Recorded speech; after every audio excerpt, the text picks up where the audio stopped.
पाहायला मिळत आहे। आपल्यासोबत स्वतः लक्ष्मण हाके हाके साहेब, काल रात्री मराठा आणि ओबीसी आंदोलक आमने सामने आले, आता पुन्हा एकदा तीच स्थिती पाहायला मिळाली। मराठा आणि ओबीसी आंदोलक आमने सामने आलेले आहेत।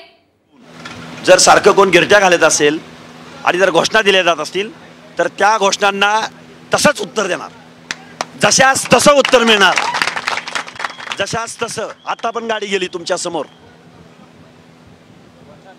जशास तसं उत्तर ओबीसी बांधवाकडून मिळणार। हा महाराष्ट्र यांच्या बापाची जहागिरी नाही। कुणी सांगितलं यांच्या बापाची जहागिरी आहे म्हणून? आम्ही मतं दिली, आम्ही निवडून दिलं तुम्हाला, आम्ही आमदार खासदार मुख्यमंत्री बनवलं। मुख्यमंत्री मराठ्यांचा आहे का? हा एकाचा ऐकतो आणि दुसऱ्याला हे करतो। देसाई पुढे या आणि उत्तर द्या। हाके साहेब, काल रात्री देखील दोन्ही आंदोलनकर्ते समोरासमोर आले होते, त्यामुळे कुठेतरी कायदा आणि सुव्यवस्थेचा प्रश्न देखील निर्माण होऊ शकतो। कुणाची जबाबदारी आहे? मुख्यमंत्र्यांची जबाबदारी आहे।